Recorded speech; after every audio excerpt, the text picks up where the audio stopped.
Good morning बच्चों। आज का हमारा टॉपिक है कबीर की भक्ति भावना पर प्रकाश डालिए। यानी कबीर ने किस प्रकार की भक्ति भावना की थी, किस प्रकार की भक्ति भावना उनके अंदर विद्यमान थी, उसके बारे में आज हमें इस वीडियो में जानना है। सबसे पहले कबीरदास की भक्ति भावना को जानने से पहले हम यह जान लेते हैं कि भक्ति क्या होती है।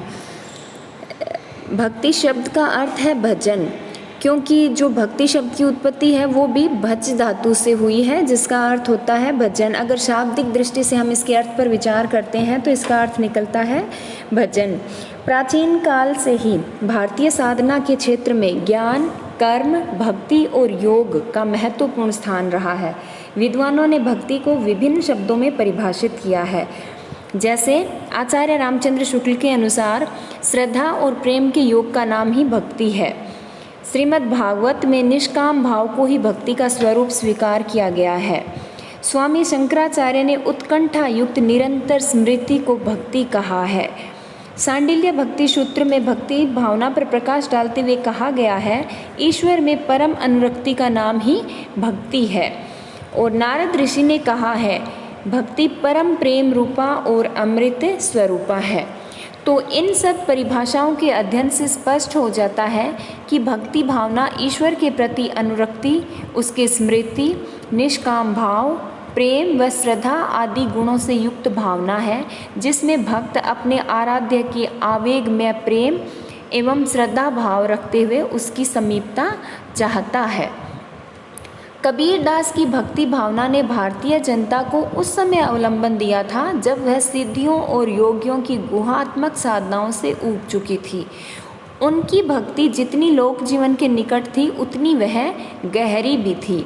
कबीरदास ने तत्कालीन जनता को भक्ति का सुदृढ़ आधार प्रदान करके उसे विभिन्न प्रकार की धार्मिक रूढ़ियों और धार्मिक साधनाओं की भूल भुलैया से निकालने का सफल प्रयास किया था। कबीरदास ने अपनी प्रेमा भक्ति को ऐसा मंत्र दिया कि तत्कालीन जनता राम रस में भाव विहल होकर डूब गई। यद्यपि कबीरदास से पूर्व नामदेव और रामानंद ने भी भक्ति की धारा प्रवाहित की थी, किंतु वह अत्यंत सीमित एवं क्षीण थी। इस भक्ति को व्यापक रूप प्रदान करने का श्रेय कबीरदास को जाता है। भक्ति का व्यापक क्षेत्र में प्रचार प्रसार करके जनसाधारण को भक्ति भावना से जोड़ने का महान कार्य कबीरदास ने किया। उन्होंने भक्ति के द्वार जन जन के लिए खोल दिए थे। कबीरदास की जो भक्ति भावना है, किस प्रकार की उन्होंने भक्ति की है, उनको हम अपने निम्नलिखित बिंदुओं के अंतर्गत समझ सकते हैं कि उनकी भक्ति भावना जो थी वो किस प्रकार की थी। तो इसके अंदर सबसे पहले आता है कबीरदास की भक्ति जो है वो बिंदुओं के अंदर पहला बिंदु आता है निर्गुण ईश्वर की आराधना। कबीरदास की भक्ति जो थी वो निर्गुण ईश्वर के प्रति समर्पित थी। कबीरदास ने संत कवियों की परंपरा के अनुकूल ही निर्गुण ईश्वर की उपासना की है। कबीर ने जिस निर्गुण ब्रह्म की उपासना की है वह उपनिषदों की अद्वैत भावना के प्रभाव से प्रभावित है। उनकी यह भावना कहीं कहीं अद्वैत से भिन्न भी दिखाई पड़ती है। इसका प्रमुख कारण है वो ये है कि वे किसी सिद्धांत विशेष के अनुयायी या प्रस्थापक नहीं थे। उनका ब्रह्म का वर्णन उनके अनुभव पर आधारित है। कबीर प्रथम साधक हैं और कवि बाद में। अतः अपनी भक्ति साधना में ब्रह्म के जिस जिस रूप को वो अनुभव करते रहे उसके उसी रूप का वे वर्णन भी करते रहे। उनकी भक्ति भावना को दार्शनिकतावाद के घेरे में नहीं बांधा जा सकता। वह तार्किक विवाद से ऊपर उठी हुई भक्ति है, पुस्तकीय विद्या से प्राप्त नहीं की जा सकती। वह अनुभूति का विषय है और सहज भाव से ही प्राप्त हो सकती है। कबीरदास ईश्वर के अद्वैत रूप को मानकर कहते हैं कि कस्तूरी कुंडल बसे मृग ढूंढे वन माही, ऐसे घट घट राम है दुनिया देखे नाही। कबीरदास के जो राम है वो दशरथ पुत्र राम नहीं है, उनका राम घट घटवासी है, वह सर्वव्यापक है। उन्होंने हिंदुओं के बहुदेववाद का खंडन किया और मुसलमानों के एकेश्वरवाद का भी, जो बंदों से दूर होकर सातवें आसमान पर बैठा है। कबीर तो ऐसे ईश्वर की उपासना पर बल देते हैं जो सर्वव्यापक, सर्वनियंत्रण अभियंता सर्वोपरि और परात्पर ब्रह्म है। वह वाणी, मन व बुद्धि के लिए अगम और अगोचर है। कबीर को अपने ऐसे निर्गुण ब्रह्म में ही सभी धर्मों के देवी देवता दिखाई देते हैं। कबीर दास ने अपने ईश्वर को निर्गुण और सगुण दोनों से परे बताया है। वे ऐसा कहकर अपने ईश्वर को हर प्रकार के द्वंद्व से परे का सिद्ध करना चाहते हैं। उनका ईश्वर तो केवल अनुभव गम्य है, यानी जिसको सिर्फ अनुभव किया जा सकता है। वह इंद्रियातीत है। कबीर दास ने अपने ईश्वर को तत्, सत्य आदि नामों से पुकारा है और उसका सर्वकालिक अस्तित्व है वो स्वीकार किया है। कबीर दास के अनुसार अगोचर व अगम्य ब्रह्म जब विचार का विषय बन जाता है तो उसे नाम देना अनिवार्य हो जाता है। नाम रूप वाले परम तत्व की भक्ति ही संभव होती है।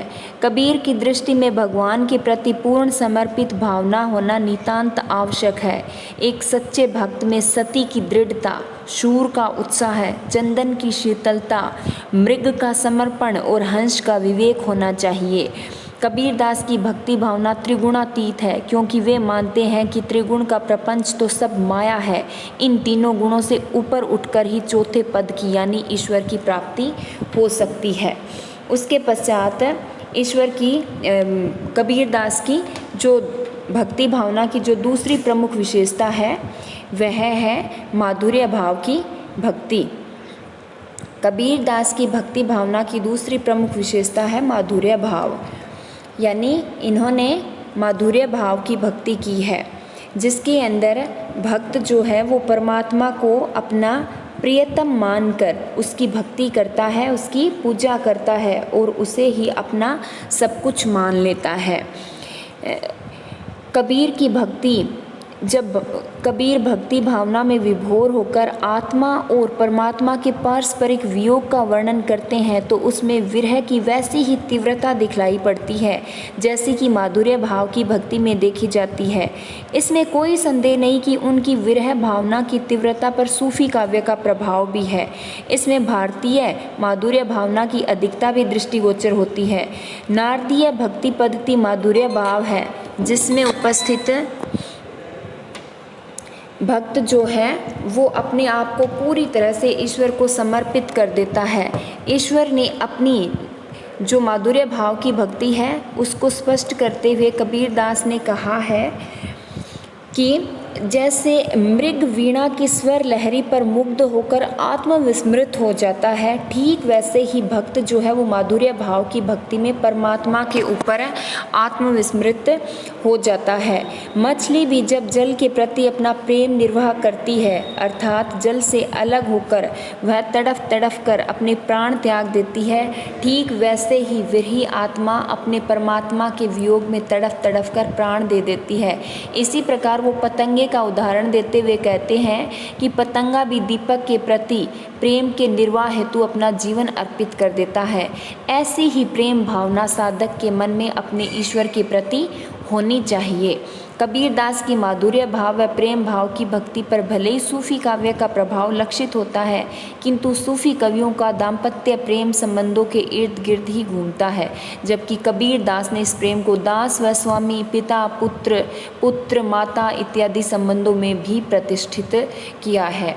कबीर दास के काव्य की अगली प्रमुख विशेषता है नाम स्मरण। कबीर दास की भक्ति भावना में नाम स्मरण का अत्यधिक महत्व है। सभी संत कवियों ने परमात्मा से बढ़कर उसके नाम को महत्व दिया है, किंतु निर्गुण संत कवियों ने परमात्मा के नाम स्मरण की महत्ता का बढ़ा चढ़ाकर वर्णन किया है। वे नाम को ही उसका स्वरूप मानते हैं, इसलिए नाम स्मरण को अधिक महत्व देते हैं। वे नाम स्मरण को हृदय से होना मानते हैं। परमात्मा का नाम जो है वो मन से लेने में विश्वास करते हैं। भक्ति का ध्यान नाम स्मरण में बिल्कुल वैसे होना चाहिए जैसे एक पनिहारिन का ध्यान अपनी गागर यानी अपने घड़े में लगा रहता है। कबीर दास ऐसे नाम स्मरण का विरोध करते हैं जिसमें माला तो हाथ में फिरती है और जीभ मुख में, किंतु मन है वो 10 दिशाओं में घूमता रहता है। इसके ऊपर व्यंग्य करते हुए कबीर दास कहते हैं, माला तो कर में फिरे जीव फिरे मुख माही, मनुआ तो 10 दिशि फिरे, सो तो सुमिरन नाही। यानी कबीर दास कहते हैं कि माला तो हाथ में फिरती रहती है और जीव मुख में फिरती रहती है, लेकिन जो हमारा मन है वो 10 दिशाओं में घूम रहा है, तो हम इसे सच्चा स्मरण नहीं कह सकते।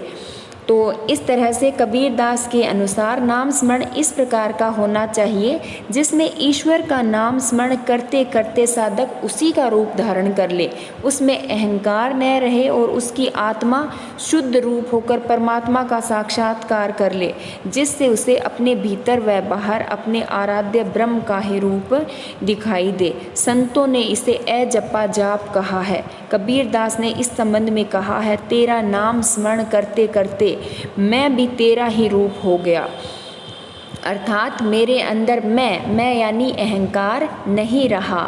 जैसे तू करता तू बया, मुझ में रही न हूँ, वारी फेरी बली गई, जित देखूं तित तू। यानी वह कबीर दास कहता है कि मैंने तुम्हारा नाम स्मरण करते करते तू ही हो गया हूँ, मैं मेरे अंदर हूँ, यानी अहंकार नाम की कोई वस्तु नहीं रही है। उसके पश्चात कबीर दास के काव्य की या कबीर दास की भक्ति भावना की जो अगली विशेषता है वो है निष्काम भाव की भक्ति।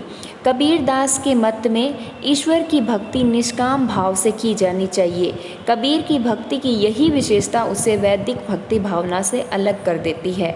निष्काम भक्ति भावना ही शुद्ध और श्रेष्ठ मानी जाती है। कबीर दास सहकाम भक्ति को निष्फल मानते हैं। किसी भी कामना के लिए की गई भक्ति उत्तम भक्ति नहीं मानी जाती। कबीर दास भक्ति को अगर निष्काम मानते हैं तो फिर भक्ति किस लिए की जाती है, यह प्रश्न उठता है। तो इस संबंध में कबीर दास स्पष्ट शब्दों में कहते हैं कि भक्ति तो केवल आत्मा और परमात्मा के मिलन के लिए की जाती है। आत्मा परमात्मा से मिलकर उसी के रंग में रंग जाती है और आत्मा परमात्मा स्वरूप ही बन जाती है। तो इस स्थिति में आत्मा का कोई भी विशेष उद्देश्य या लक्ष्य शेष नहीं रह जाता।